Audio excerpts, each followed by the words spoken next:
नमस्कार साथियों, चैनल हिंदी विषय एवं साहित्य में आप सभी का हार्दिक अभिनंदन है। और हम पढ़ रहे हैं हिंदी साहित्य के सर्वश्रेष्ठ निबंधों में से एक श्रेष्ठ निबंध श्रद्धा एवं भक्ति। आप सभी जानते हैं कि यह रामचंद्र शुक्ल द्वारा रचित हिंदी साहित्य का महत्वपूर्ण निबंध है। अब इसकी परीक्षाोपयोगी दृष्टि से मैं बात करूं तो यह विभिन्न राज्यों की जो असिस्टेंट प्रोफेसर भर्ती परीक्षा है उसके सिलेबस में लगा हुआ है। साथ ही बीए और एमए में भी यह पढ़ाया जाता है। ठीक है, अभी जो भी वैकेंसी निकली हुई है उसमें छत्तीसगढ़ के सिलेबस में ये लगा हुआ है। अन्य राज्यों का देखिए सिलेबस मैंने चेक नहीं किया है, लेकिन ये यूपीएससी के सिलेबस में और छत्तीसगढ़ की जो असिस्टेंट प्रोफेसर भर्ती का सिलेबस है उसमें लगा हुआ है।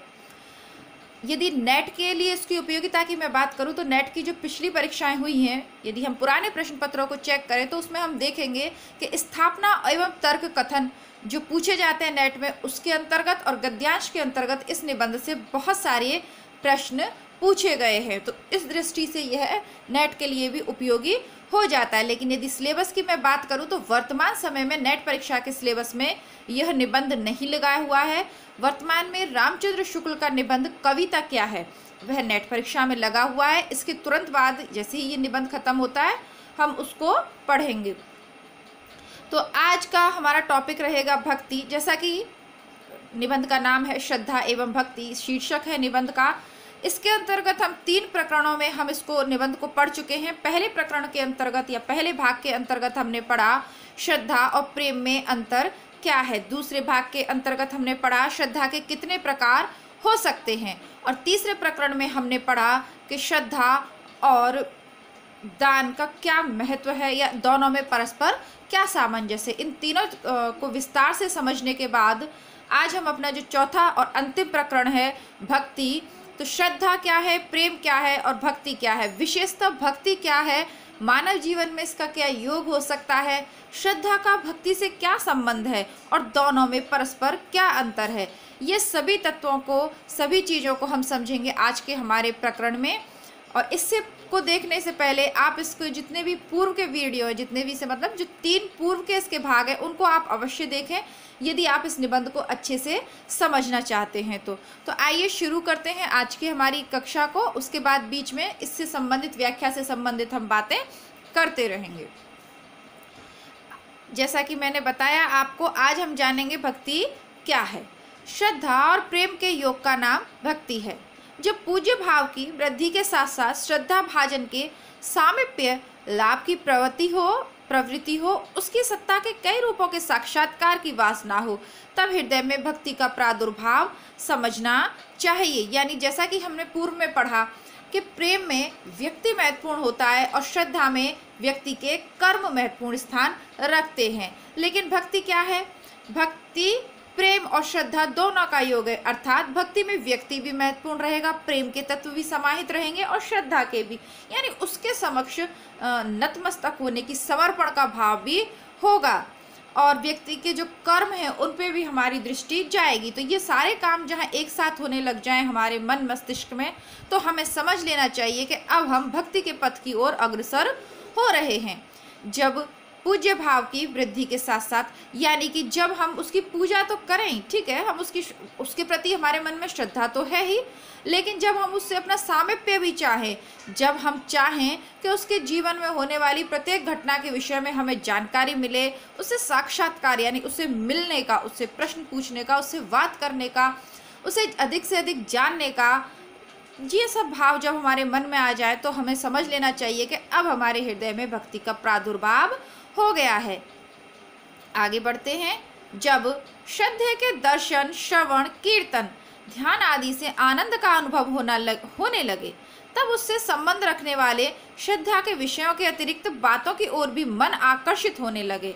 यानी कि ये सब चीज़ें तो श्रद्धा में भी हो सकती हैं, लेकिन इसके अतिरिक्त उसकी और बातों की ओर भी मन आकर्षित होने लगे, तब भक्ति रस का संचार समझना चाहिए।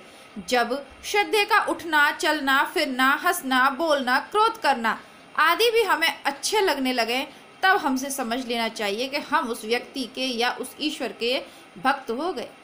भक्ति की अवस्था प्राप्त होने पर हम अपने जीवन क्रम पर भी अपना कुछ प्रभाव रखना चाहते हैं। कभी हम अर्पण करते हैं और कभी याचना करते हैं। तो यहाँ पे होना चाहिए भक्ति की अवस्था प्राप्त होने पर हम उसके जीवन क्रम पर भी अपना कुछ अधिकार रखना चाहते हैं, कुछ प्रभाव डालना चाहते हैं।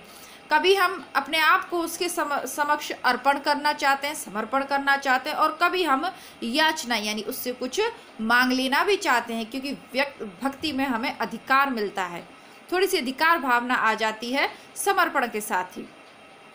सारांश यह है कि भक्ति द्वारा हम भक्ति भाजन से विशेष घनिष्ठ संबंध स्थापित करते हैं। भक्ति भाजन यानी जो हमारा इष्ट है, जिसकी हम भक्ति कर रहे हैं, उससे एक विशेष और घनिष्ठ संबंध स्थापित कर लेते हैं। उसकी सत्ता में विशेष रूप से योग देना चाहते हैं। किसी के प्रति श्रद्धा धारण करके हम बहुत करेंगे तो समय समय पर उसकी प्रशंसा करेंगे, उसकी निंदा करने वालों से झगड़ा करेंगे, या कभी कभी कुछ उपहार लेकर उपस्थित होंगे।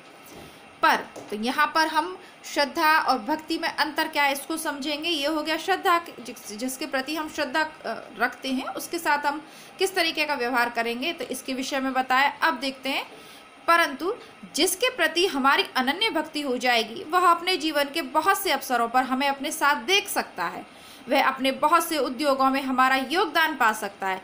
भक्त वे ही कहला सकते हैं जो अपने जीवन का बहुत अंश स्वार्थ, परिवार, शारीरिक सुख आदि से विभक्त करके किसी के आश्रय से किसी और लगा सकते हैं।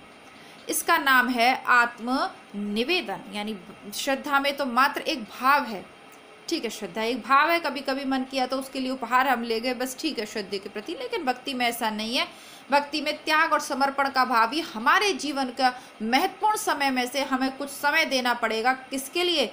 जिसकी हम भक्ति कर रहे हैं, क्योंकि भक्ति कर रहे हैं उसकी जिसमें सकारात्मक गुण है, जो सत्कर्म करता है, लोक के हित के लिए जो कार्य करता है, उसी की तो हम भक्ति करेंगे, उसके गुणों से प्रभावित होकर। तो अब हमें उसमें अपना कुछ योगदान देना पड़ेगा, हमें भी सत्कर्म करने पड़ेंगे, हमें भी उस मार्ग पे चलना पड़ेगा जिस मार्ग का हम अनुसरण कर रहे हैं।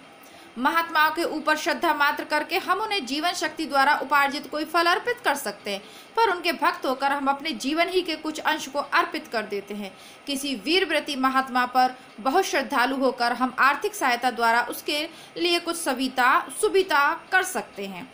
तो कोई महात्मा है, महात्मा से तात्पर्य जो इसको मैं विस्तार से पूर्व में समझा चुकी हूँ कि ये पहले ये देख लीजिए अपने विवेक द्वारा कि वो वास्तव में महात्मा है या महात्मा बनने का चोगा पहने हुआ है, केवल ढोंग कर रहा है। यदि सच्ची अर्थों में वो महात्मा है तो फिर यदि हम उसकी कुछ आर्थिक सहायता कर देते हैं तो फिर हम उसके लिए कुछ सुविधा यानी उसके लिए कुछ सुविधा जुटा सकते हैं।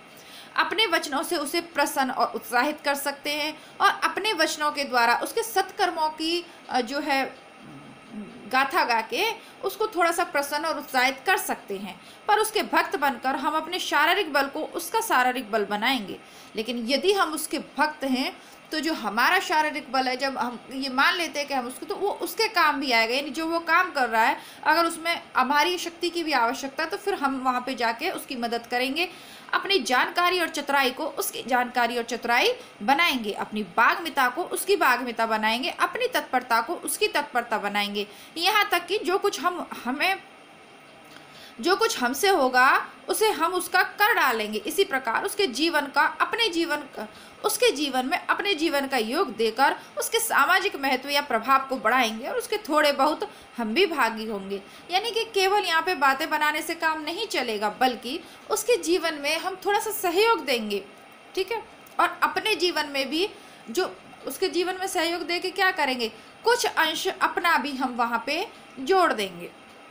श्रद्धा द्वारा हम दूसरे के महत्व के किसी अंश के अधिकारी नहीं हो सकते, ठीक है, पर भक्ति द्वारा हो सकते हैं। क्यों? क्योंकि श्रद्धा में हम उस व्यक्ति से जुड़ नहीं रहे हैं, केवल एक भाव रख रहे हैं, लेकिन भक्ति में हम उसके साथ जुड़ रहे हैं। तो फिर जो उसके महत्वशाली काम है जिनमें हम योगदान दे रहे हैं तो उसमें कुछ हमारा भी तो अंश होगा ना, कुछ हमारा भी तो योगदान होगा।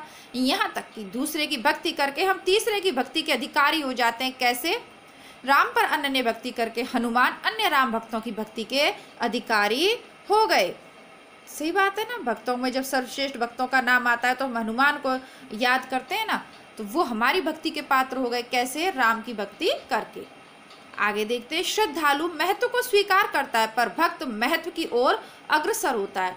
यानी श्रद्धालु केवल स्वीकार कर लेता, मन में केवल भाव ले आता, पर भक्त वही है जो उस महत्व की ओर चले। श्रद्धालु अपने जीवन कर्म को ज्यों का त्यों छोड़ता है, पर भक्त उसकी काट छाट में लग जाता है। यानी श्रद्धालु क्या करता है, केवल कुछ प्रशंसा कर देगा या अच्छा भाव रखेगा, उसकी तारीफ करेगा, वंदना करेगा बस, लेकिन भक्त उसके जीवन को देखकर अपने जीवन में परिवर्तन लाएगा, यानी काट छाट करेगा, बुराइयों को अलग कर देगा और अच्छाइयों को ग्रहण करेगा। अपने आचरण द्वारा दूसरों की भक्ति के अधिकारी होकर ही संसार के बड़े बड़े महात्मा समाज के कल्याण साधन में समर्थ हुए हैं। गुरु गोविंद सिंह को यदि केवल दंडवत करने वाले और गद्दी पर भेंट चढ़ाने वाले श्रद्धालु ही मिलते, दिन रात साथ रहने वाले, अपने सारे जीवन को अर्पित करने वाले भक्त ना मिलते, तो वो अन्याय दमन में कभी समर्थ न होते। इससे भक्ति के सामाजिक महत्व को, इसकी लोक हितकारिणी शक्ति को स्वीकार करने में किसी को आगा पीछा नहीं हो सकता। यानी कि जो भक्ति है वह सामाजिक महत्व की वस्तु है, वो लोक हितकारिणी शक्ति उसमें समाहित है, ये बात से कोई इनकार नहीं कर सकता। अब गुरु गोविंद सिंह ने जो अपने भक्त थे उनको कहाँ कैसे उपयोग किया, वो लोग भी उनके साथ जुड़ गए उनके सामाजिक कार्यों में और वो अन्याय के विरुद्ध आवाज उठा सके। सामाजिक महत्व के लिए आवश्यक है कि या तो आकर्षित करो या आकर्षित हो। क्या महत्व है समाज के लिए, क्या महत्वशाली है कि या तो आप इतने श्रेष्ठ बनो कि लोग आपसे आकर्षित हों, या आप किसी श्रेष्ठ व्यक्ति से आकर्षित हो जाओ। दोनों ही अर्थ में आप अपने समाज का कल्याण करते हैं। कैसे? जैसे इस आकर्षण के विधान के बिना अणुओं द्वारा व्यक्त पिंडों का आविर्भाव नहीं हो सकता, वैसे ही मनद जीवन की विशुद्ध अभिव्यक्ति भी नहीं हो सकती। जिस प्रकार ये अणु है ना, परमाणु है, अणु है, गुरुत्वाकर्षण बल की हम बात करते हैं, ब्रह्मांड के समस्त ग्रहों की जब हम बात करते हैं विज्ञान के अंतर्गत, हम देखते हैं कि सभी परस्पर एक आकर्षण से, पृथ्वी भी बंधी हुई है, जैसे आप गुरुत्वाकर्षण या कोई भी अन्य अन्य नाम देते हैं साइंटिस्ट लोग, तो किसी ना किसी आकर्षण से परस्पर बंधे हुए हैं। तो वैसे ही वो क्या करते हैं, समस्त ब्रह्मांड की सृष्टि करते हैं। उसी प्रकार मानव जीवन की विशुद्ध अभिव्यक्ति भी होती है परस्पर इस सहयोग से, इस आकर्षण से, और इसके बिना मानव जीवन की अभिव्यक्ति संभव नहीं है। या तो आप कुछ अच्छा कार्य करो तो आप लोग का कल्याण कर सकते हो, और यदि आप उससे अच्छा कार्य नहीं कर पा रहे, आप उतने समर्थ नहीं है, तो जो व्यक्ति समर्थ है, अच्छे कार्य कर रहा है, फिर उसका साथ दो। फिर किसी भी हालत में ये नहीं कि सामने वाला उसकी बुराई कर रहा है या हमारा परिवार ये मानता है हम वो माने। अगर आपको लग रहा है कि सामने वाला व्यक्ति सही है, अच्छा कर रहा है, उसके कार्य समाज को, लोग को कुछ उपकार कर रहे हैं, कुछ हित पहुंचा रहे हैं, तो फिर आप उसके साथ जुड़ जाइए। केवल श्रद्धा भाव रखने से काम नहीं होगा कि आप उसकी तारीफ करो। केवल यदि आप उसकी तारीफ कर रहे हो, उसकी कार्यों की प्रशंसा कर रहे हो, अन्य लोगों तक उसके विचारों को आप कह रहे हो, कोई बुराई कर रहा है उससे आप लड़ पड़ते हो, तो ये आपकी श्रद्धा है उसके प्रति।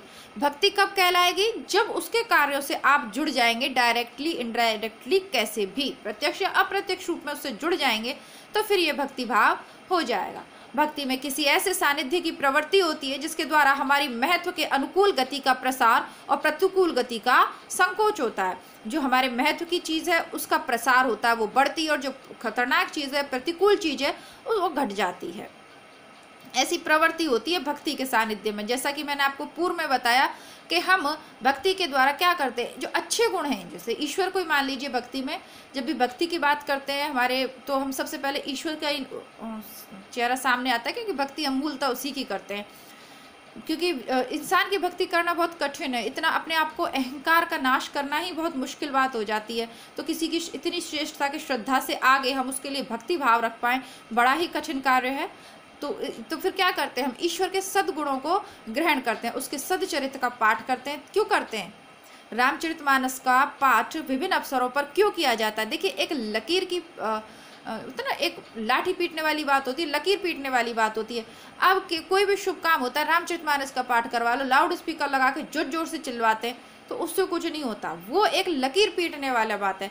मूलतः इसका पाठ जो करवाने का उद्देश्य वो ये है कि जो राम के चरित्र के जो गुण हैं, उन्होंने जो मर्यादा का पालन किया, उन मर्यादाओं के विषय में लोग जानते रहें समय समय पर। अगर भूल जाएं तो विभिन्न अवसरों पर इसका पाठ करवाया जाए ताकि लोग याद करते रहें।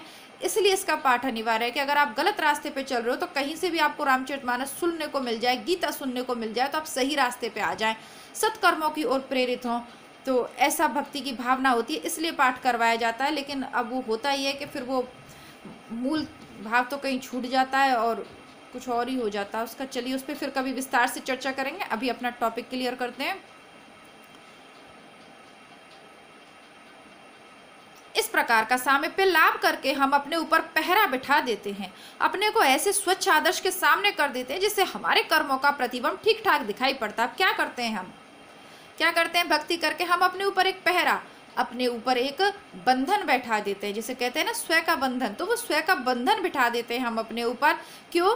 क्योंकि हमारे सामने जो व्यक्तित्व है उसके सत्कर्मों के द्वारा हम प्रभावित हो रहे हैं। अब हमारे कर्मों को जब हम उसके कर्मों से तुलना करेंगे तो क्या होगा, हमारे कर्मों का सही हिसाब, सही प्रतिबिंब हमें दिखाई देने लगेगा और हम समझ जाएंगे कि ये कर्म हमारे गलत हैं, क्योंकि जिसकी हम भक्ति कर रहे हैं या जो ईश्वर है उसने तो कभी अपने जीवन में इस तरीके के कर्म नहीं किए। तो वो प्रतिबिंब दिखाई देगा। जिसे अपनी वास्तविक शुद्धता का परिज्ञान अरुचिकर होगा, वह सापेक्षिकता के भय से ऐसे महत्व आदर्श का सामीप्य कभी नहीं चाहेगा।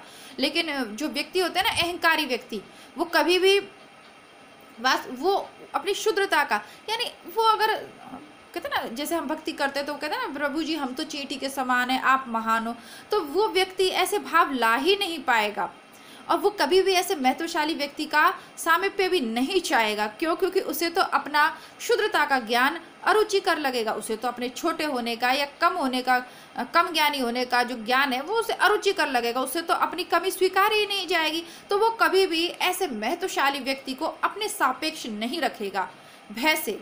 क्यों? क्योंकि फिर उसकी असलियत सामने आ जाएगी। कभी ना चाहेगा, दूर दूर भागा फिरेगा, वो कभी चाहेगा ही नहीं, बल्कि ऐसे किसी महान व्यक्ति से वो दूर दूर भागा फिरेगा, क्योंकि यदि वो उसके सामने आएगा तो फिर उसके चरित्र की सच्चाई सामने आ जाएगी। हम वाले तुम भी नहीं सह सकते, तुम ही तुम की तो बात ही क्या है। हम वाले जो व्यक्ति अहंकारी होते हैं वो हमेशा हम मतलब अपनी मैं हमेशा लगा रहता है, वो अपनी मैं वाले व्यक्ति तुम भी नहीं सह सकते। ठीक है, हम ही में तो देखिए हिंदी व्याकरण के अंतर्गत हम बहुवचन में आता है, यहाँ हमसे मतलब मैं ही आप लीजिएगा, क्योंकि अहंकार है ना मैं। जैसे कबीरदास का आपने दोहा सुना होगा, जब मैं था तब हरि नाही, अब हरि है मैं नाही, है ना। यह तो घर है प्रेम का, खाला का घर नाई, हुई हतारे जोई धरे सो पैठे घर माई। तो जब मैं होता है तब हरि, यानी तब ईश्वर नहीं होता, और जब अहंकार का नाश हो जाता है तभी ईश्वर मिलता है। कहने का तात्पर्य, तो जो मैं वाले व्यक्ति हैं वो तो तुम भी नहीं सह सकते, जिनको अहंकार है वो तो ये तुम नहीं सह सकते।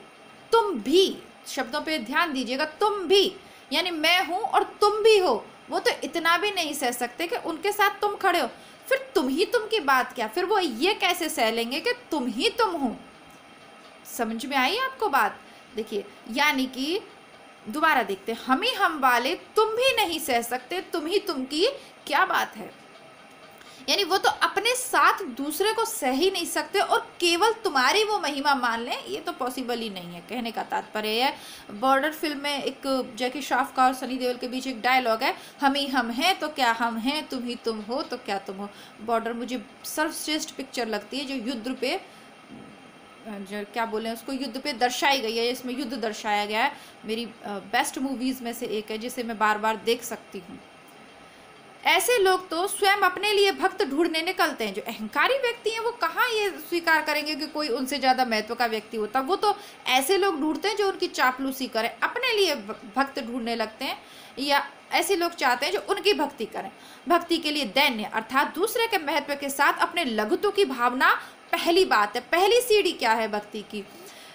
दैन्य का भाव होना चाहिए। दूसरे को हम महत्वशाली, हमारा जो प्रभु है, हमारा जो गुरु है, हम उसे, ये जिसके प्रति हमें भक्ति है उसको हम महत्वशाली व्यक्ति माने और स्वयं को लघुत्व, स्वयं को छोटा माने और उसको महान माने। ये भावना ही पहली बात है। इस भावना को जब हम मुक्त हृदय से मुग्ध होकर धारण कर लेंगे और दूसरों पर श्रद्धा कर लेंगे, तब हम उसके महत्व के सतत साक्षात्कार के लिए, अनेक रूपों में परिचय के लिए उसके सामीप्य की इच्छा करते हुए श्रद्धा में प्रेम का भी मिश्रण करेंगे और अपने बहुत से क्रियाकलाप को अपने पूज्य प्रेम पात्र के अधीन करके स्वयं महत्व के अभ्यास में प्रवृत्त होंगे। क्या होगा? जब हम किसी व्यक्ति के प्रति पूर्ण समर्पण का भाव महसूस करने लगे, लेकिन उससे मिलना चाहें, उसे पाना चाहें, तो फिर वहाँ क्या होता है, उसमें प्रेम का भी मिश्रण हो गया। उसके साथ बात करना चाहें तो फिर क्या होता है, वह भक्ति बन जाती है। श्रद्धा से उठ के वो भाव क्या बन जाता है, भक्ति बन जाता है। जनसाधारण के लिए इस प्रकार के आश्रय द्वारा महत्व प्राप्ति सुगम होती है। जो उच्च पथ पहले कष्टकर और श्रम साध्य जान पड़ता है, वही भक्ति के बल से मनोहर लगने लगता है। क्या होता है, जब हम किसी से भक्ति करने लगते हैं, किसी की भक्ति करने लगते हैं, तो फिर भक्ति पर से पहले जो पथ, जीवन के जो पथ हमें कष्टकर लगते थे, बहुत श्रम साध्य लगते थे, वो क्या लगने लगते हैं, मनोहर लगने लगते हैं। तो इतना हमने पढ़ लिया आज की कक्षा में। अब देखना यह है कि आप इससे क्या ग्रहण कर सकते हैं। आपसे तात्पर्य मतलब हम लोग इससे क्या सीख सकते हैं। जैसा कि मैंने आपको कहा कि बहुत से लोग किताबों से बहुत कुछ सीखते हैं। बहुत लोगों ने, बड़े बड़े विद्वानों ने लिखा है कि अपने जीवन को संवारना है तो सबसे पहले आप किताबों को पढ़ना शुरू कीजिए, अच्छी किताबों को पढ़िए। तो साइंस के लोग भी, ये बड़े बड़े वैज्ञानिक पढ़ते हैं। बहुत बड़े बड़े बिजनेसमैन ने तो अपने आइडियाज़ किताबों से लिए हैं और वो सफल भी हुए हैं। बहुत सारे लोगों के, बहुत सारे मोटिवेशनल स्पीकर्स हैं, इन सब से आपने सुना होगा कि किताबों को पढ़ना चाहिए।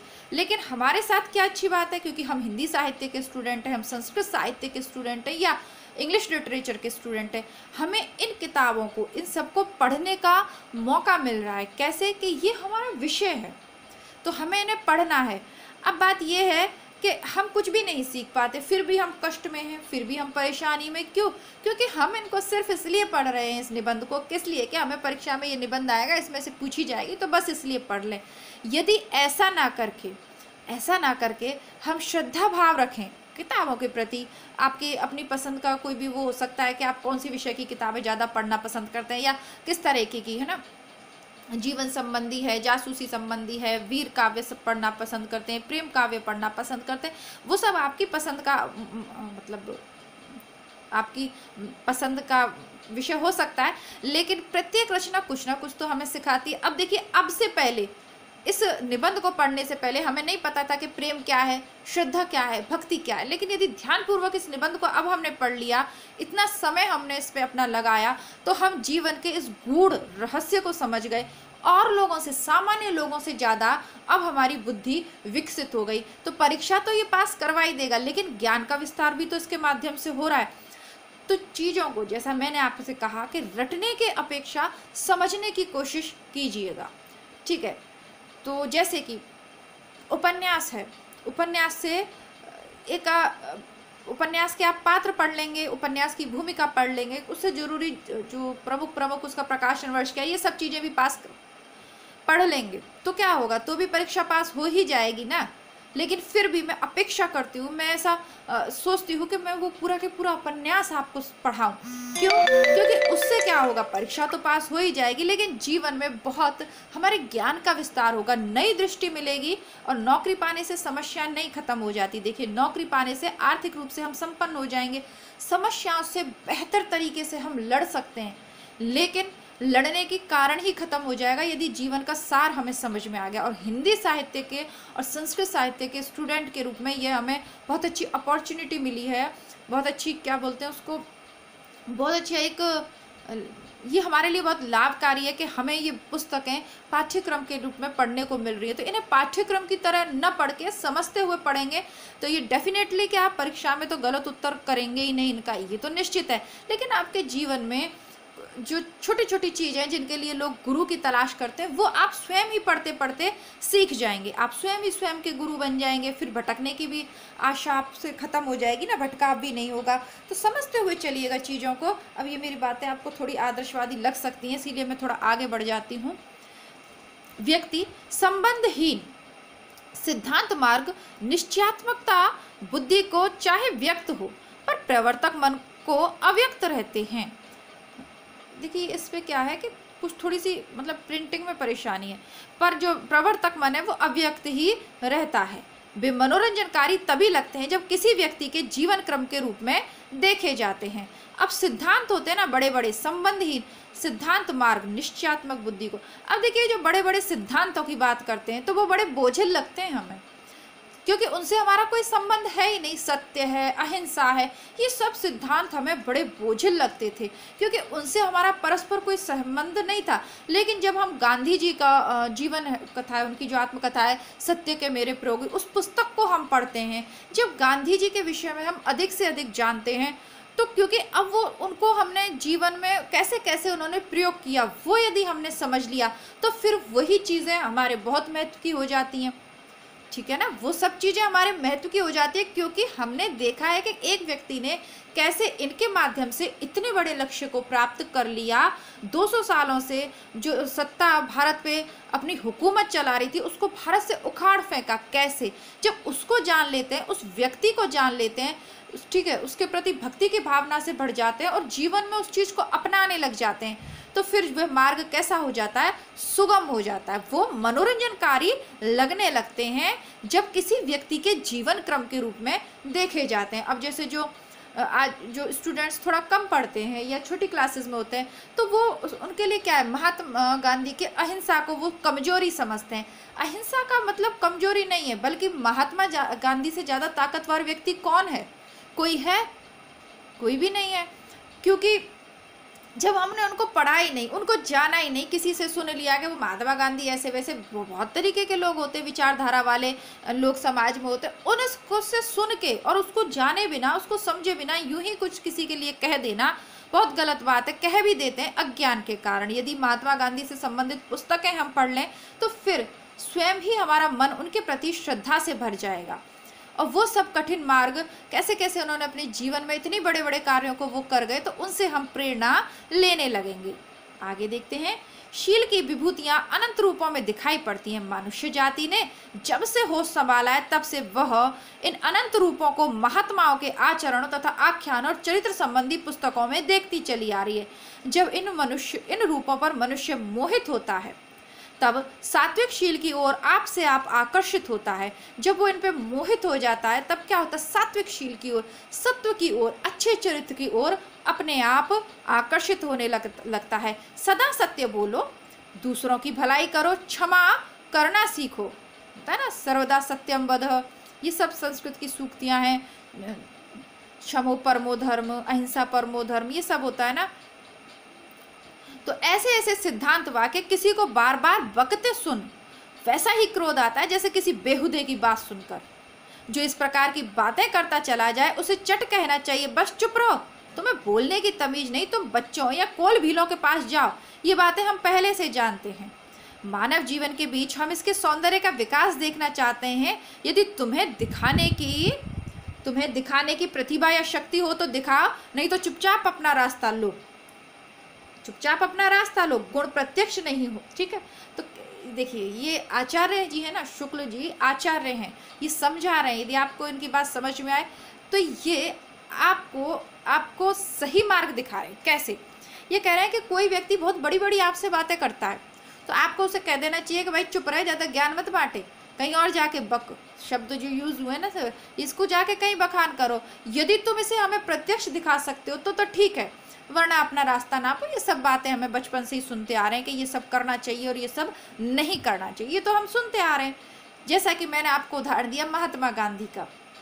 महात्मा गांधी ने सब कुछ सत्य के जो प्रयोग हैं पहले अपने जीवन में अप्लाई किए, उसके बाद लोगों को बताए।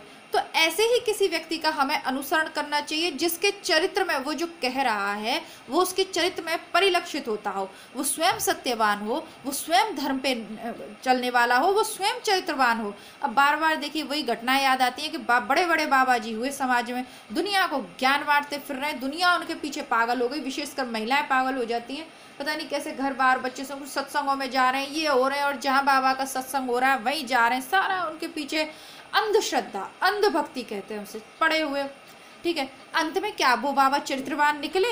उनका जो सच आया ना, जो इतना भयंकर था समाज के लिए, और उसके बाद भी फिर दूसरे नए बाबाओं के पीछे चल दिए। वो जेलों में पड़े फिर भी उनसे सीख नहीं ले रहे, नए बाबाओं की तरफ चल दिए वो। तो क्या करना चाहिए? यदि ऐसा कोई ज्ञान बांट रहा हो तो उसको बोलना चाहिए कि पहले तुम चरित्रवान बन के दिखाओ, केवल गुरु से दीक्षा ले ली इसीलिए आप उसका विरोध नहीं करोगे, गलत बात है। ऊपर हम पढ़ के चुके हैं श्रद्धा वाले उसके अंतर्गत श्रद्धा के प्रकार में कि उसको बोल देना चाहिए, गलत को गलत कहने की हिम्मत सदैव रखनी चाहिए। यदि गलत है आप उसका विरोध करो, नहीं कर पाओ तो उसको छोड़ दो।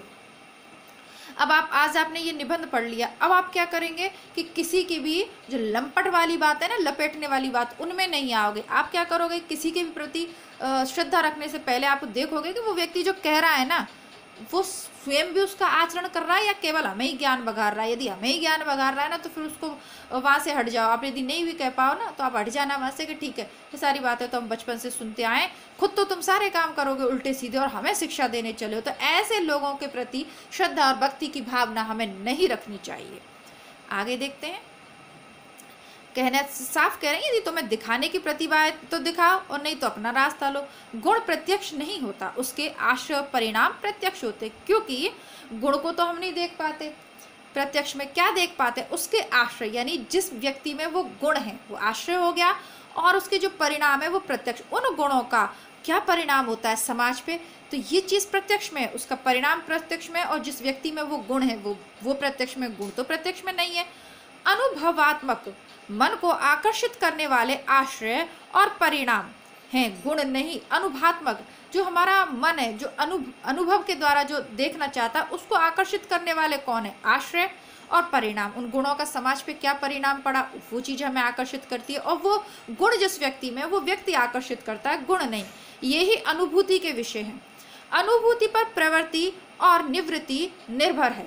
अनुभूति मन की पहली क्रिया है, संकल्प और विकल्प दूसरी। सबसे पहली जो क्रिया है मन की, मन क्या करता है, अनुभूति करता है, किसी के प्रति प्रेम की, श्रद्धा की, भक्ति की अनुभूति करता है। फिर हम संकल्प लेते हैं और विकल्प, ये सब संकल्प विकल्प बात की बात है। अब देखिए ये जो प्रवृत्ति और निवृत्ति, प्रवृत्ति यानी अपनाना, निवृत्ति यानी छोड़ना सरल अर्थों में, तो ये इस पे निर्भर करता है कि क्या हमें अनुभूति, जैसी हमारी अनुभूति होती है उसी के आधार पे तो हम डिसाइड करते हैं कि क्या हमें अपनाना और क्या छोड़ना है। यदि हमारे मन को विषादपूर्ण अनुभूति होती है तो हम उस चीज़ को छोड़ देते हैं, और जहाँ से हमें आनंद की प्राप्ति हो रही है उसको हम अपना लेते हैं। ठीक है, कहाँ अपने मन को प्रवृत्त करना है, कहाँ दूर करना है, ये हम अनुभूति के माध्यम से तो जान पाते हैं कि कैसी अनुभूति हो रही है हमें। अतः सिद्धांत पंथों के संबंध में जो आनंद अनुभव करने की बातें हैं, जो अच्छी लगने वाली बातें, वे पथिकों में तथा उनके चारों ओर पाई जाएंगी। सतपथ के दीपक उन्हीं के हाथ में हैं, या वे ही सतपथ के दीपक हैं। जो लोग ऐसे का अनुकरण करते हैं, ऐसे लोगों का, सतपथ पे जो चलने वाले लोग हैं उनका जो अनुकरण करने वाले लोग हैं, उनके चारों ओर भी ऐसे ही लोगों का इकट्ठा होता है। जैसे आप हो ना, आपके आसपास के आपके मित्र भी वैसे ही मित्र आप ढूंढोगे, तो वो सब अब देखने वाली बात है कि वे सतपथ के दीपक उन्हीं के हाथों में है, अथवा वे स्वयं ही सतपथ के दीपक हैं। सत्वोन्मुख प्राणियों के लिए ऐसे पथिकों के सामीप्य लाभ की कामना करना स्वाभाविक ही है। तो ऐसे सत्य की ओर जाने वाले जो प्राणी हैं, ऐसे सत्य पथ पर चलने वाले, कर्तव्य पथ पर चलने वाले, लोकहित पथ पर चलने वाले, परोपकार के पथ पर चलने वाले लोगों का के सामीप्य के लाभ की कामना करना स्वाभाविक ही है। यानी कि उनकी भक्ति करना स्वाभाविक है। उनके सामीप्य चाह रहे हैं, हम क्या चाह रहे हैं, उनके पास रहें, उनको देखें, उनके चरित्र को देखें, उनसे वार्तालाप करें, उनसे जानें, उनसे ज्ञान प्राप्त करें, उनकी शरण में जाएं। तो ये सामीप्य लाभ की जो कामना हम कर रहे हैं ये स्वाभाविक है। भाई किसी के गुणों को देखकर तो ये चीज़ स्वाभाविक ही है, यानी स्वभाव से ही हम उसके भक्त हो जाते हैं। अभी एक लाइन आई थी ऊपर प्रवृत्ति और निवृत्ति से संबंधित, देखिए इस निबंध को शुरू करने से पहले मैंने आपको बार बार कहा था कि आचार्य शुक्ल का एक छोटा सा निबंध है भाव और मनोविकार, उसको भी आप पढ़िए। परीक्षा उपयोगी दृष्टि से तो वो इसलिए लाभप्रद है क्योंकि उससे प्रश्न पूछे जाते हैं, लेकिन ये प्रवृत्ति निवृत्ति इनसे संबंधित भी काफ़ी कुछ देखिए वहाँ बताया गया है। तो अगर आप ज्ञान प्राप्त करना चाहें तो आप उस निबंध को पढ़ सकते हैं। आचार्य शुक्ल की मैंने अलग से प्लेलिस्ट बना दी आचार्य शुक्ल के निबंधों की, तो वहाँ आप उसको देख सकते हैं, क्योंकि आचार्य शुक्ल के अलग अलग निबंध अलग अलग प्रतियोगी परीक्षाओं में लगाए जा रहे हैं, लगे हुए हैं, तो उन्हें सबको पढ़ना है तो अलग से प्लेलिस्ट बना दी। बाकी जितने भी आपके निबंध हैं जो प्रतियोगी परीक्षा में लगे हुए हैं वो आप अलग से निबंध करके प्लेलिस्ट है वहाँ चेक कर सकते हैं, और शुक्ल की अलग से प्लेलिस्ट है। दोनों को अलग अलग कर दिया ताकि आपको ढूंढने में ज़्यादा दिक्कत नहीं हो। आप जिस भी परीक्षा की तैयारी कर रहे हैं उसका आप सिलेबस लेके बैठे, उसके अनुसार आप प्लेलिस्ट चेक करते रहें। जैसे कि आपने डिसाइड किया कि आपको सबसे पहले निबंध कंप्लीट करने हैं, तो अपने सिलेबस में कौन कौन से निबंध हैं उस पर टिक लगाइए और प्लेलिस्ट में जाके उन सब निबंधों को आप देख लीजिए क्रमबद्ध रूप से, ठीक है। और अब आगे देखते हैं, सामीप्य से अभिप्राय केवल किसी के साथ साथ बना रहना नहीं है। सामीप्य से मतलब ये नहीं है कि आप उसके साथ साथ ही रहो, फिर तो वो प्रेम वाली बात हो गई ना। श्रवण, कीर्तन और स्मरण आदि भी सामीप्य ही के विधान है। मन से हम किसी की कथा का श्रवण कर रहे हैं, कीर्तन कर रहे हैं, ये सभी सामीप्य के विधान है। बाह्य और अभ्यंतर, अभ्यंतर होता है भीतरी, तो बाह्य और आभ्यंतर दोनों प्रयत्नों से सामीप्य की सिद्धि होती है। मनोविज्ञान के अंतर्गत हम पढ़ते हैं ना, बाह्य प्रयत्न, अभ्यंतर, ये सारी चीजें। स्मरण द्वारा हम अपने आराध्य को, उसके कर्म क्षेत्र को अपने अंतःकरण के सामने उपस्थित करते हैं। यहाँ पर यह कहा जा सकता है कि जब हम इष्ट के कर्म क्षेत्र को सामने लाते हैं तब उसमें ऐसे लोग भी तो आ ही जाते हैं जिन पर हमारी कुछ भी भक्ति नहीं, हाँ आते अवश्य हैं। इनके द्वारा हमारे इष्ट के स्वरूप का पूर्ण विकास दिखाई पड़ता है। उनके बीच उनका यानी इष्ट का रंग और खुल पड़ता है, खिल पड़ता है ना, खिल जाता है। यदि राम हमारे काम के हैं तो रावण भी तो हमारे काम का ही है। क्यों? एक में हम अपने लिए प्रवृत्ति का क्रम पाते हैं, दूसरे में निवृत्ति का क्रम पाते हैं। यानी रावण भी तो हमारे काम आता है। अब आप कहेंगे कि रावण क्या काम आया?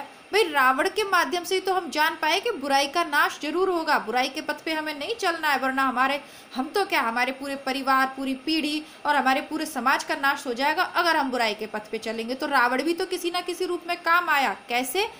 प्रवृत्ति कौन सी प्रवृत्ति है और कौन सी निवृत्ति, यानी ईश्वर के समक्ष हमें प्रवृत्ति का प्रदर्शन करना है, अपनाना है, और रावण के जो गुण है उनसे निवृत्ति चाहिए। आगे देखते हैं, जीवन में इस निवृत्ति और प्रवृत्ति का प्रभाव साथ साथ चलता है। दुराचारी भी यदि अपने दुराचार का फल संसार के सामने पूर्ण रूप से भोग लेता है तो समाज के लिए उपयोगी ठहर जाता है। कैसे? इसको समझाया है आगे। राम के हाथ से मारे जाने से रावण का जीवन भी सार्थक हो गया। यदि पापी अपने पाप का फल एकांत में या आत्मा में ही भोग कर चला जाता है तो वह अपने जीवन का सामाजिक उपयोगिता की एकमात्र संभावना को भी नष्ट कर देता है। इसी से बहुत से प्रायश्चितों के विधान में किए हुए पापों का सबके समक्ष कथन आवश्यक हो जाता है। उसके भाई पापी के जीवन की एकमात्र सामाजिक उपयोगिता तो सभी गुणों की है, तो अब दुष्ट के गुणों की क्या उपयोगिता हो सकती है? अब रावण की क्या उपयोगिता हुई समाज के लिए कि उसको उसके कर्मों का फल सबके समक्ष मिला, तो समाज के सामने एक आदर्श उपस्थित हुआ कि इन कर्मों को गलत कर बुरे काम का बुरा नतीजा। संक्षेप में हम ये समझते हैं। आगे बढ़ते हैं, तो ये भी तो सामाजिक उपयोगिता हो ही गई ना कि लोगों ने उसके माध्यम से इस चीज को जाना, समझा। पाप का फल छिपाने वाला पाप छिपाने वाले से अधिक अपराधी है। यदि कोई बताए नहीं आपको किसी के सामने तो वो ज्यादा अपराधी है जो ये नहीं बता रहा कि इस पाप का क्या फल इसको मिला। पर ऐसे बहुत से लोग हैं जो किसी का घर जलाते, हाथ जलता है तो कहते हैं कि होम करते जला, लेकिन इस दुनिया में बहुत से ऐसे लोग हैं जो दूसरों के घर में आग लगाते में भी अगर उनका हाथ जल जाए तो करेंगे कि क्या कहते हैं, होम करते जलाए, कहते हैं ना हवन करते हाथ जलना, तो वो क्या कहेंगे कि हम तो हवन कर रहे थे इसलिए जल गया। और जला किसमें? दूसरों के घर में आग लगाने के चक्कर में जला। इसकी व्याख्या करने की जरूरत नहीं है, आप समझ ही रहे हैं। दुराचारियों के जीवन का सामाजिक उपयोग करने के लिए, संसार में धर्म की मर्यादा स्थापित करने के लिए श्री कृष्ण ने ही अर्जुन को युद्ध में प्रवृत्त किया। यदि अधर्म में तत्पर कौरवों का नाश ना होता और पांडव जीवन भर मारे मारे ही फिरते तो संसार में अन्याय सॉरी, थोड़ा पानी पी लेते हैं ना, गला सूख गया।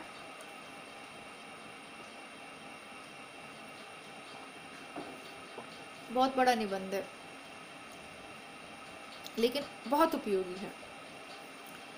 यदि अधर्म में तत्पर कौरवों का नाश न होता, पांडव जीवन भर मारे मारे ही फिरते तो संसार में अन्याय और अधर्म की ऐसी लीक खिंच जाती जो मिटाने से ना मिटती। जिस समाज में सुख और वैभव के रंग में रंगी अधर्म की ऐसी लीक दिखाई पड़े, उसमें रक्षा करने वाली आत्मा का अभाव तथा विश्वात्मा के विशेष कला के अवतार की आवश्यकता समझनी चाहिए, क्योंकि भगवान श्री कृष्ण ने कहा है, यदा यदा हि धर्मस्य ग्लानिर्भवति भारते अभ्युत्थानम अधर्मस्य तदात्मनम सृजाम्यहम्। प्रत्येक भारतवासी को ये लाइनें, ये पंक्तियां याद रखनी चाहिए और याद हैं भी।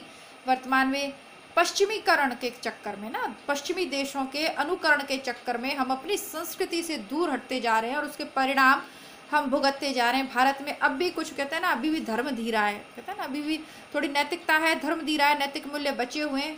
अब जहाँ पे बड़ी बड़ी शक्तियाँ कोरोना के प्रभाव में त्राही कर रही हैं भौतिकवाद के कारण, वहाँ भारत काफ़ी कुछ बच गया, अपने सदाचरण के कारण ही बना है। अगर मूल रूप से आप इनको देखें, गहराई से देखें, तो कहीं ना कहीं हमारी परंपराएं, हमारी संस्कृति है जो बहुत बड़े हमारी श्रद्धा भाव है, जिसके कारण हम बच गए हैं। किसी के भी प्रति वो श्रद्धा भाव सही, नियमों का पालन यदि हमने किसी के कहने से भी किया तो सही, श्रद्धा तो रखी तो बच गए, वरना स्थिति बहुत बुरी हो सकती थी। जो सबसे विश्व की शक्तिशाली देश है अमेरिका, उसकी हालत जो है ना, उसके बाद भी अगर लोग सीख नहीं लेते हैं तो फिर ये भारत के लिए बहुत दुर्भाग्यपूर्ण है। क्योंकि अन्य देशों की तो देखिए, पश्चिमियों की तो भोग की संस्कृति है। वहाँ तो 16 साल से ही बस बच्चे माता पिता से अलग हो जाते हैं और जीवन का एकमात्र उद्देश्य भोग भोग भोग, उसके अलावा नहीं। लेकिन हमारे यहाँ तो बहुत सारी चीज़ें हैं, भोग की नहीं, त्याग की संस्कृति है। धर्म, अर्थ, काम, मोक्ष, जीवन में सबका स्पष्ट वर्गीकरण है कि धर्म,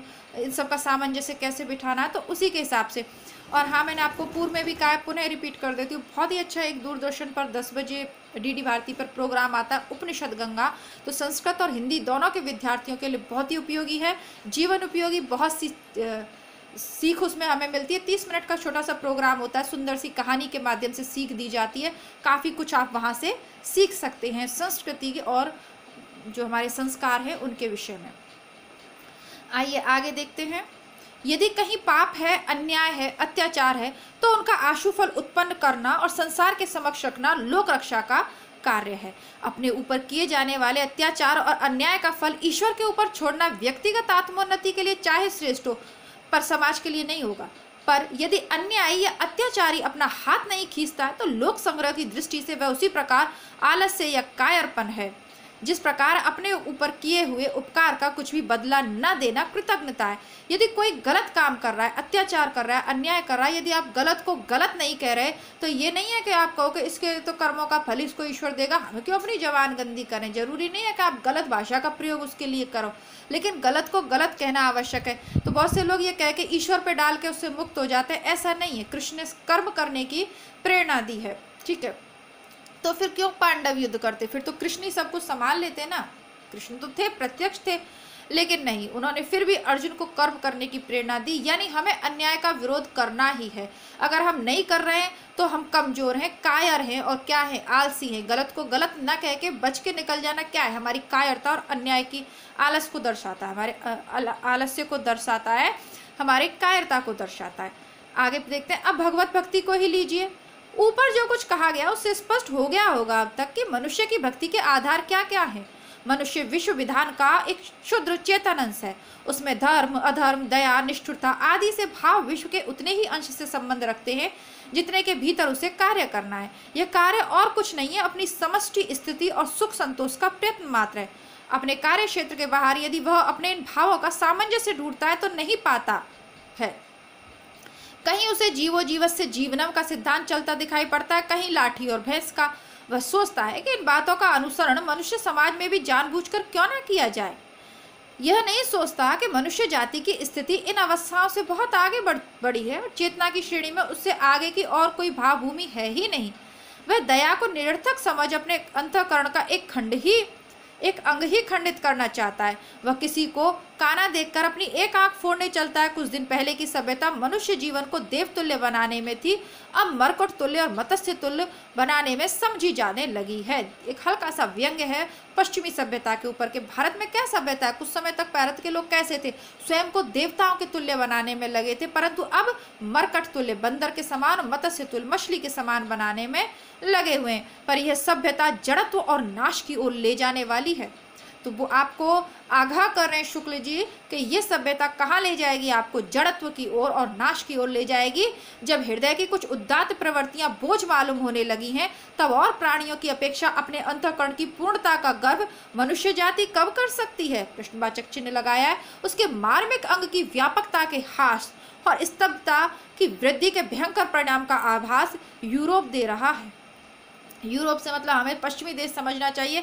मार्मिक अंग क्या है, हमारा हृदय।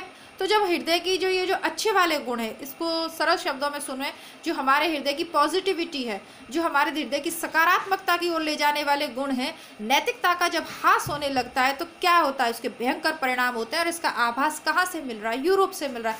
देखिए, वर्षों पूर्व निबंध लिखा है शुक्ल जी ने, लेकिन वर्तमान परिस्थितियों में बिल्कुल ये सारगर्भित है। अंतःकरण की जितनी वृत्तियां हैं उनमें से कोई निरर्थक नहीं है, सबका उपयोग है। इनमें से किसी की शक्ति फालतू नहीं। यदि मनुष्य इनमें से किसी को निष्क्रिय करने का अभ्यास डालेगा तो अपनी पूर्णता को खोएगा और अपनी स्थिति को जोखिम में डालेगा। यानी कि क्रोध, ये भी कोई फालतू भगवान ने नहीं बना दिया। समय पे यदि आपको क्रोध नहीं आ रहा है, आएगा और आप सोचोगे कि क्रोध का बिल्कुल नाश कर दूं, तो अपनी स्थिति को खोगे और अपने को जोखिम में आप डालोगे। ठीक है, समय पे क्रोध आना भी जरूरी है। समय पे सारी चीजें अपनी अपनी जगह, सभी गुणों का महत्व है। मिट्टी के ढेले, गुलाब के पौधे, कुत्ते और बिल्ली की अपेक्षा मनुष्य अपने में अंशी का अधिक अंश समझता है, उस सर्वात्मा का अधिक अंश समझता है। हम कहते हैं ना, आत्मा और परमात्मा, अंत में हमारी जो आत्मा है वो परमात्मा में विलीन हो जाएगी और उस परमात्मा के अंश के रूप में हम स्वयं की आत्मा को समझते हैं। ये इसका तात्पर्य है। विश्व विधान जितनी नित्य क्रिया है, अतः स्थिति रक्षा विधान की जो जो बातें अपने में है, उनका अभाव उसे अंश या सब में मनते नहीं बनता। यानी वो ये कल्पना ही नहीं कर सकता कि जो चीज़ हम में नहीं है वो ईश्वर में, क्योंकि जो ईश्वर में है वही हम में है। बस उसने सत्कर्मों द्वारा, योग द्वारा उन चीज़ों का विकास हो जाता है उन महान लोगों में, और हम लोग वो नहीं कर पाते। दया, दाक्षिण्य, प्रेम, क्रोध आदि अपनी अंशात्मा में देखते हुए सर्वात्मा में उनके अभाव की धारणा मनुष्य करे तो कैसे करे। अतः ज्ञान क्षेत्र में ईश्वर की खोज हम उतने ही घेरे में करेंगे जितने में इंद्रियों की सहायता लेकर बुद्धि पहुंचती है, और कर्म क्षेत्र में उसकी भावना हम उसे उतने ही भावों से परिमित करके करेंगे जितने की हमारे मन में जगह है। हम हैं, हम समझते हैं कि हम हैं, हम चाहते हैं कि हम रहें। ऐसी अवस्था में हम अपनी स्थिति रक्षा संबंधी भावों को परमावस्था पर पहुंचाकर ही उस परम भाव में की भावना करेंगे। हम उसे धर्म में, दया में, प्रेम में मानेंगे, और ये प्रेम उसी रूप का होगा जिस रूप में उसका व्यवहार मनुष्य जाति में दिखाई पड़ता है, जिस रूप में मनुष्य जाति को उसकी आवश्यकता पड़ती है। अत्याचारी से पीड़ित होकर मनुष्य उसके कोप का आह्वान करता है। कहते हैं ना, भगवान हमें इतनी शक्ति दो कि हम इस अत्याचार का नाश कर सकें। तो क्रोध के भी तो हम चाह रहे हैं। आपदाग्रस्त होकर उसकी दया का भिखारी होता है। कहते हैं, हे करुणा निधान, हे दया निधान, हम पे दया करो। तो हम जानते हैं कि जो दया हम में है वो ईश्वर में, ईश्वर में हमसे ज़्यादा, इसलिए उससे मांगते हैं। सुख संपन्न से होकर उसके लिए धन्यवाद के लिए हाथ उठाता है। हमें पता है कि उसके पास लक्ष्मी है, तभी तो हम धन की कामना करते हैं। हमें पता है कि वो हमें नौकरी दे सकता है, तभी तो हम उसे नौकरी की कामना कर रहे हैं। वो अलग बात है कि हम उसे खरीद लेना चाहते हैं कि भैया इतने रुपए का प्रसाद चढ़ाऊंगा और ये सवा मनी कर दूंगा अगर मेरी नौकरी लग जाए। अब इस निबंध को पढ़ के ही तो आप ये जान ही गए होंगे कि ये भक्ति नहीं है।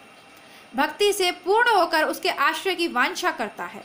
यही व्यवहार वह मनुष्यों के साथ भी करता है। यानी ईश्वर हो या आपका गुरु हो, इस व्यवहार दोनों के लिए एक जैसा ही होता है। अपने व्यवहार पथ में आश्रय प्राप्ति के निमित्त मनुष्य के लिए ईश्वर की स्वानुरूप भक्ति ही संभव है। स्वानुभूति द्वारा ही वह उस परमानुभूति की धारणा कर सकता है। इसी से भर्तृहरि ने कहा है, स्वानुभूतेत्य एक मनव कहकर नमस्कार किया। यदि चिन्मय में अपनी इतनी अनुभूति का भी निश्चय मनुष्य को ना हो वह प्रार्थना आदि क्यों करने जाए। कुत्ते प्रार्थना क्यों नहीं करते? उनमें धर्म की प्रतिष्ठा नहीं है, अर्थात वे चेतना के उस भूमि तक नहीं पहुंचे जिनमें समष्टि स्थिति की रक्षा से संबंध रखने वाले भावों का संचार होता है। वे ये नहीं जानते कि एक दूसरे को काटने दौड़ने से कुक्कर समाज की उन्नति और वृद्धि नहीं हो सकती। समष्टि रक्षा या धर्म की ओर प्रवृत्त करने वाले दया आदि भाव उन्हें प्राप्त नहीं है। उनमें स्वार्थ का भाव है, परमार्थ का भाव नहीं है। अब ये जो कुछ भ्रष्ट देश है ना, उनको वे एक दूसरे के आतंक फैलाते रहते हैं, दूसरे को नष्ट करने के लिए तीसरे का सहारा ले रहे हैं। वो सब कुक्कुड़ की भांति हैं, उन्हें नहीं पता, उनको ये पता ही नहीं है। ये सिर्फ भारतवासियों को पता है कि एक दूसरे को काटने मारने से कोई हित नहीं होने वाला है समाज का। एक दिन इस तरीके से मानव जाति नष्ट हो जाएगी। और जब अहिंसा की बात भारत करता है तो लोग उसे कमजोरी समझ लेते। कमजोरी नहीं है, वो हमारी संस्कृति की विशेषता है, क्योंकि हम जानते हैं कि युद्ध का नाश, युद्ध का अंत क्या है? केवल नाश। तो कोशिश करी जाती है उस युद्ध से बचने के लिए, लेकिन जब युद्ध आ ही पड़ता है तो फिर भारतवासी, एक भारतवासी 100 योद्धाओं के बराबर सामना करता है और अपनी वीरता का प्रदर्शन करता है। युद्ध से पीठ दिखा के भारत कभी नहीं भागता, लेकिन कोशिश करनी चाहिए कि युद्ध नहीं हो। जो कम जो लोग हैं अज्ञान से प्रेरित होकर नारा लगा देते, युद्ध हो, पाकिस्तान को मिटा दो, ये कर दो, वो कर दो, तो ये वही लोग कर सकते हैं जो अज्ञान के दायरे में है, जो ज्ञानी व्यक्ति हैं, जो वास्तव में जीवन को व्यापकता के अर्थ में देखते हैं। वो जानते हैं कि किसी भी समाज के लिए युद्ध सही नहीं है। महाभारत के अंतर्गत तो इसको हमने विस्तार से देखा है, समझ गए होंगे, क्योंकि आपको मैंने शुरू में ही कह दिया था कि आप हिंदी साहित्य के और संस्कृत साहित्य के स्टूडेंट हैं तो महाभारत, रामायण, उपनिषद, गंगा, ये जो कुछ कार्यक्रम है इनको ध्यानपूर्वक देखिए। जीवन दृष्टि आपकी विकसित हो जाएगी। परीक्षा पास तो करेंगे, जीवन भी सुंदर बन जाएगा। आगे देखते हैं। धर्मो रक्षितः रक्षितः, धर्मो रक्षति रक्षिता की धारणा उन्हें नहीं होती जहाँ धर्म भाव है। वही ईश्वर की भावना है जिन प्राणियों में जिन भावों का विकास नहीं हुआ है उसमें उनकी चरित्रता की आवश्यकता प्रकृति नहीं समझती, इसीलिए होता भी नहीं है। मानव में ही है, अन्य प्राणियों में नहीं है। भक्ति का स्थान मानव हृदय, वही श्रद्धा और प्रेम के संयोग से उसका प्रादुर्भाव होता है। स्थान क्या है भक्ति का? मानव का हृदय। अतः मनुष्य की श्रद्धा के जो विषय ऊपर कहे जा चुके हैं उन्हीं को परमात्मा में अत्यंत विशुद्ध रूप में देखकर ही उसका मन खिंचता है और वह उस विशुद्ध रूप के विशिष्ट का सामीप्य चाहता है। देखिए, जब हम अपने से ज़्यादा गुण किसी में देखते हैं तभी तो हम उसकी ओर आकर्षित होते हैं। अब देखिए, गुरु की बात करें, हम ज्ञान पिपासु हैं, हमें ज्ञान चाहिए, हम ज्ञान प्राप्त करना चाहते हैं और हम देखते हैं कि फलाना व्यक्ति बहुत ज्ञानी है, वहाँ से हमें ज्ञान मिलता है तो स्वयं ही हम उसके भक्त हो जाते हैं। हमें आनंद चाहिए और हम देखते हैं कि सामने वाला व्यक्ति बहुत आनंद मग्न रहता है तो हम उसके पास जाएंगे, उसकी तरफ आकर्षित होंगे। यही प्रेम में होता है। हम प्रेम चाहते हैं और हमें लगता है कि यहाँ हमें प्रेम मिल जाएगा, हम उसकी ओर आकर्षित हो जाते हैं, लेकिन प्रेम में धोखे की संभावना बहुत है। ऊपर हम विस्तार से देख चुके हैं कि पात्र कौन है, अपात्र कौन है, कहाँ, उसका हमें पहले तय कर लेना चाहिए। उसके हृदय में जो सौंदर्य का भाव है, जो शील का भाव है, जो उदारता का भाव है, जो शक्ति का भाव है, उसे वह अत्यंत पूर्ण रूप में परमात्मा में देखता है और ऐसे पूर्ण पुरुष की भावना से उसका हृदय गदगद हो जाता है और उसका धर्म पथ आनंद से जगमगा उठता है। धर्म क्षेत्र या व्यवहार पथ में वह अपने मतलब भर से ईश्वर से प्रयोजन रखता है। राम कृष्ण आदि अवतारों में परमात्मा की विशेष कला देखकर एक हिंदू के हृदय की सारी शुभ और आनंदमयी प्रवृत्तियां उनकी ओर दौड़ पड़ती हैं। उनके प्रेम श्रद्धा आदि को बड़ा भारी अवलंब मिल जाता है। हमारे मन में जो प्रेम श्रद्धा के भाव होते हैं ना, उनको बड़ा सहारा मिल जाता है जब हम मानव, राम और कृष्ण जैसे मानव को इन गुणों से परिपूर्ण पाते हैं। उसके सारे जीवन में एक अपूर्व माधुर्य और बल का संचार हो जाता है। उसके सामीप्य का आनंद लेने के लिए कभी वह उनके अलौकिक रूप सौंदर्य की भावना करता है, कभी उनकी बाल लीला के चिंतन से विनोद प्राप्त करता है, कभी कभी धर्म बल पूर्व उनके निर्मल चरित्र का गान करता है, कभी सिर झुकाकर वंदना करता है, यहाँ तक कि जब जी में आता है तो प्रेम भरा उल्हाना भी देता है। यह हृदय द्वारा अर्थात आनंद अनुभव करते हुए धर्म में प्रवृत्त होने का सुगम मार्ग है। भक्ति हृदय से ही की जाती है। बुद्धि से भक्ति करना ऐसे ही है जैसे नाक से खाना और कान से सूंघना। हमारे यहाँ भक्ति विधान के अंतर्गत श्रवण, कीर्तन, स्मरण, सेवा, अर्चन, वंदन, दास, सख्य और आत्मनिवेदन, ये 9 बातें ली गई हैं। मैं आपको अगर विस्तार से बताऊं तो हमारे यहाँ जो नवधा भक्ति की जो भाव है ना, तो नवधा भक्ति जो करी जाती है, सब देखिए विस्तार से समझाने वाली बात है, तो यहाँ तो मैं उसको स्पष्ट नहीं कर पाऊंगी, लेकिन ये जो 9 चीज़ें दी गई हैं ये नवधा भक्ति के अंतर्गत आती हैं। इसको कहते हैं नवधा भक्ति। तो नव भक्ति का आधार क्या है? आपका हृदय। अगर आप बुद्धि लगाओगे ना तो फिर वैसे ही पॉसिबल नहीं है किसी की भक्ति करना, जैसे नाक से खाना खाना संभव नहीं है और कान से सूंघना संभव नहीं है। जैसा कि ऊपर कहा जा चुका है, कोरी श्रद्धा में याचकता का भाव नहीं है। जब प्रेम के साथ उसका संयोग होता है तभी इस भाव की प्राप्ति होती है। श्रद्धा के कारण आप किसी से मांग नहीं सकते। जब प्रेम आप उसमें जोड़ दोगे श्रद्धा में, तो आप याचक की स्थिति में आ जाओगे और भक्त की स्थिति में आ जाओगे। श्रद्धावान श्रद्धे पर अपने निमित्त किसी प्रकार का प्रभाव डालना ही नहीं चाहता, पर भक्त दाक्षिण्य चाहता है। जिसके प्रति हम श्रद्धा रखते हैं उस पर हम अपना कोई प्रभाव नहीं डालना चाहते, लेकिन भक्त तो डालना चाहता है भगवान पे अपना प्रभाव। तभी तो वो अच्छे मार्ग पे चलना सीखता है कि भगवान मुझसे प्रभावित होकर मुझे मिल जाए, एक बार दर्शन दिखा दो प्रभु। रामलीला, कृष्ण लीला आदि सामीप्य सिद्धि के विधान हैं।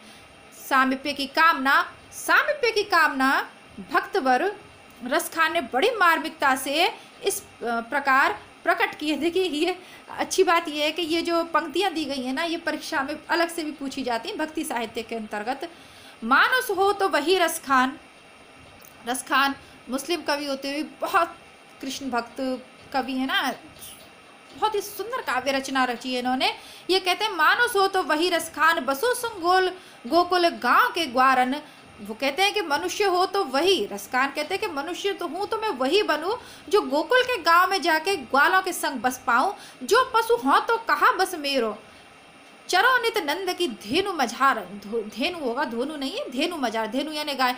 और यदि पशु हूँ मैं तो फिर तो मुझे जन्म मिलना चाहिए, नंद की धेनुओं के बीच में मैं रहूं। पाहन हूँ तो वही गिरी को, और यदि मुझे पत्थर अगर आप बनाओ तो उसी गिरी का, उसी पर्वत का बनाना जो किए हरि छत्र पुरंदर धारण, जिसको हरि ने, पुरंदर यानी होता है ईश्वर से जगत के कल्याण के लिए जिस छत्र को हरि ने अपनी उंगली पर धारण कर लिया था, तो वही उसी पहाड़ का पत्थर मुझे बनाना, जो खग हो तो बसेरो करो, मिली कालिंदी कूल कदम्ब की डारन हूँ। और यदि मैं पक्षी हूँ तो मैं उन डालों पर बसेरा करना चाहूँगा जो कलिंदी के कूल, कालिंदी नदी के तट पर कदम्ब की डालों पे मैं बसेरा करना चाहूँगा। यानी अगर मैं पक्षी, उसी पक्षी का होना सार्थक है, वही पक्षी श्रेष्ठ है जो कदम्ब की डालों पर वहाँ कालिंदी नदी के किनारे पर कालिंदी होती है, जमुना नदी है ना, काली रंग की होती है तो उसके पर्यायवाची है कालिंदी। तो यमुना नदी के वहाँ पे जो पेड़ है उसकी डालों पर रहने वाला पक्षी श्रेष्ठ है। उस पर्वत का पत्थर श्रेष्ठ है जिसको हरि ने धारण किया। वो गाय श्रेष्ठ है जो नंद की गायों के साथ चरती हैं, और गोकुल गांव के ग्वाले सर्वश्रेष्ठ मनुष्य, उन्हीं के साथ रहने का सामिप्य, रहने उन्हीं के साथ रहना चाहता है। जैसा पूर्व में हमने पढ़ा कि वो सब चीज़ें जो लोग भक्त, जो उससे जुड़ी होती है ना, हमारे भक्त, हमारे ईश्वर से, वो भी महान हो जाती हैं। रामलीला द्वारा लोग वर्ष में एक बार अपने पूज्य देव के आदर्श मानव लीला का माधुर्य देखते हैं। जिस समय दूर दूर के गांव के लोग एक मैदान में आकर इकट्ठे होते हैं और एक और जटा मुकुटधारी विजयी राम लक्ष्मण की मधुर मूर्ति देखते हैं और दूसरी ओर तीरों से बिना रावण का विशाल शरीर जलता देखते हैं, उस समय वे धर्म के सौंदर्य पर लुब्धा और अधर्म की घोरता पर शुभदा हो जाते हैं। इसी प्रकार जब कृष्ण लीला में जीवन की प्रफुल्लता के साथ धर्म रक्षा के अलौकिक बल का विकास देखते हैं, तब हमारी जीवन धारणा की अभिलाषा दूनी चौगुनी हो जाती है। हिंदू जाति इन्हीं की भक्ति के बल से इनकी प्रतिकूल अवस्थाओं के बीच अपना स्वतंत्र अस्तित्व बचाती चलती चली आई है। इन्हीं की अद्भुत आकर्षण शक्ति से वह इधर उधर ढलने नहीं पाई है। राम और कृष्ण को बिना आंसू बहाए छोड़ना हिंदू जाति के लिए सहज नहीं था, क्योंकि ये अवतार अलग टीले पर खड़े होकर उपदेश देने वाले नहीं थे, बल्कि मानव जीवन में पूर्ण रूप से सम्मिलित होकर उसके एक एक अंग की मनोहरता दिखाने वाले थे। मंगल के अवसरों पर उनके गीत गाए जाते हैं। विमाताओं की कुटिलता की, बड़ों के आदर की, दुष्टों के दमन की, जीवन के कष्ट की, घर की, वन की, संपत्ति की, विपत्ति की जहाँ चर्चा होती है वहाँ इनका स्मरण किया जाता है। यानी ये लोग केवल उपदेशक की भूमि में नहीं रहे, बल्कि इन्होंने उन जो लीलाएं थी उनको करके दिखाया। इन्होंने आदर्श लोगों के समक्ष प्रस्तुत किया। संसार से तटस्थ रहकर शांति सुखपूर्वक लोक व्यवहार संबंधी उपदेश देने वाला का उतना अधिक महत्व हिंदू धर्म में नहीं है जितना संसार के भीतर घुसकर उसके व्यवहारों के बीच सात्विक विभूति की ज्योति जगाने वालों का है। हमारे यहाँ उपदेशक ईश्वर के अवतार नहीं माने गए हैं, अपने जीवन द्वारा कर्म सौंदर्य संगठित करने वाले ही अवतार कहे गए हैं, क्योंकि वो ऐसे कर्म सौंदर्य के योग से उनके स्वरूप में इतना माधुर्य आ गया है कि हमारा हृदय अपने आप उनकी ओर खिंचा पड़ता है। जो कुछ हम करते हैं, खेलना कूदना, हंसना बोलना, क्रोध करना, शोक करना, प्रेम करना, विनोद करना, उन सब में सौंदर्य लाते हुए हम जिन्हें देखेंगे उन्हीं की ओर ढल सकते हैं। वे हमें दूसरों से रास्ता दिखाने वाले नहीं हैं। आप रास्ते में चलकर हमें अपने पीछे लगाने वाले, क्या खींचने वाले हैं। जो उनके स्वरूप पर मोहित ना हो वह निसंदेह जड़ है। सुन सीतापतिशील स्वभाव, मोद न मन तन पुलक नयन जल, जो नर खेहर खाऊ। जो सीतापति के चरित्रों को सुन के भी जिसके मन में मोद ना हो, तन में प्रसन्न ना हो, नयनों में जल नहीं भरा है, वो तो पत्थर ही है। जो उनका नाम सुनकर पुलकित होता है, जो उनके स्वरूप पर मोहित होता है, उनके सुधारने की बहुत कुछ आशा हो सकती है। जो संसार या मनुष्यता का सर्वथा त्याग ना कर दे, उसके लिए शुद्ध सात्विक जीवन का यही मार्ग है। रागों के संपूर्ण दमन की अपेक्षा रागों का परिष्कार ज्यादा काम में आने वाली बात है। निर्लिप्त रहकर दूसरों का गला काटने वालों से लिप्त होकर दूसरों की भलाई करने वाले लोक कल्याण के विचार से कहीं अच्छे हैं। जनता के संपूर्ण जीवन को स्पर्श करने वाला क्षत्रिय धर्म के इसी व्यापकत्व के कारण हमारे मुख्य अवतार राम और कृष्ण क्षत्रिय हैं। क्षत्रिय धर्म एकांतिक नहीं है, उसका संबंध लोक रक्षा से। कोई राजा होगा तो अपने घर का होगा, इससे बढ़कर झूठ शायद ही कोई मिले। झूठे खिताबों के द्वारा यह कभी सच नहीं किया जा सकता। कर्म सौंदर्य की योजना क्षत्रिय जीवन में जितने रूप में संभव है उतने रूपों में किसी जीवन में नहीं। शक्ति के साथ क्षमा, वैभव के साथ विनय, पराक्रम के साथ रूप माधुर्य, तेज के साथ कोमलता, सुख भोग के साथ पर दुख कातरता, प्रताप के साथ कठिन धर्म पथ का अवलंबन इत्यादि कर्म सौंदर्य के इतने अधिक प्रकार के उत्कर्ष योग और कहाँ घट सकते हैं। इसी से क्षत्रिय धर्म के सौंदर्य में जो मधुर आकर्षण है वह अधिक व्यापक, अधिक मर्मस्पर्शी, अधिक स्पष्ट है। मनुष्य की संपूर्ण रागात्मक वृत्तियों को उत्कर्ष पर ले जाने और विशुद्ध करने की उसमें सामर्थ्य उसमें। क्षत्रिय धर्म से मतलब है हमें कर्म के मार्ग पर चलना है। आगे देख लेते हैं, फिर व्याख्या करेंगे। संसार में मनुष्य मात्र की समन वृत्ति कभी नहीं हो सकती। इस बात को भूलकर जो उपदेश दिए जाया करते हैं वे पाखंड के अंतर्गत आते हैं, कोरे पाखंडी हैं। वो वृत्तियों की भिन्नता के बीच से जो मार्ग निकल सकेगा वही लोक रक्षा का मार्ग होगा, वही धर्म का चलता हुआ मार्ग होगा, जिसमें शिष्टों के आदर, दीनों पर दया, दुष्टों के दमन, आदि जीवन के अनेक रूपों का सौंदर्य दिखाई पड़ेगा।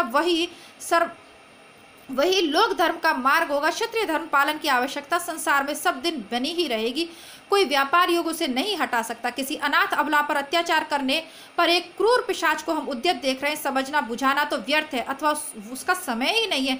ऐसी दशा में यदि उस अबला की रक्षा इष्ट है तो हमें चटपट उस कर्म में प्रवृत्त होना होगा जिससे उस दुष्ट को बाधा पहुंचे। उस समय हमारा क्रोध कितना सुंदर और अक्रोध कितना गर्हित होगा। इसी के साथ यह निबंध यहाँ समाप्त होता है। ये चिंतामणि के भाग 1 में संकलित है। कहने का तात्पर्य यह है कि हमारे सामने किसी अबला के साथ अत्याचार हो, किसी के भी साथ, अबला नारी नहीं कोई भी हो सकता है ना, जिस उसके साथ अत्याचार हो रहा। अबला वैसे नारी को कहा जाता है, लेकिन वर्तमान में तो सक्षम हैं हम लोग, इतनी अबला नहीं है, लेकिन फिर भी अत्याचार, किसी के भी प्रति अत्याचार हो रहा है और हम यदि वहाँ पे क्रोध नहीं दिखा रहे हैं, उसका विरोध नहीं कर रहे हैं, तो ये लोकहित के लिए नहीं है। दूसरा, केवल जो पाखंडी लोग हैं, जो आचरण तो कुछ और करते हैं, जिनकी कथनी और करनी में उनसे सावधान रहना चाहिए, उनका अनुकरण नहीं करना चाहिए। यही इस निबंध से शिक्षा मिलती है। देखिए काफ़ी लंबा वीडियो हो गया, लेकिन अधिक वीडियो बनाने के चक्कर में ये होता है कि आप लोग पूरा उस निबंध को नहीं पढ़ पाते, तो एक ही वीडियो में इसको कंप्लीट किया है मैंने 4 वीडियो में।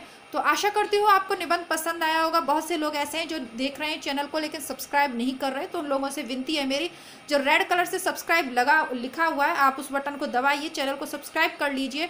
आपको यदि अच्छा लगा हो तो प्लीज़ कमेंट बॉक्स में अवश्य बताइएगा। मिलते हैं कल नई कक्षा के साथ, नए निबंध के साथ। तब तक के लिए नमस्कार, धन्यवाद, जय हिंद।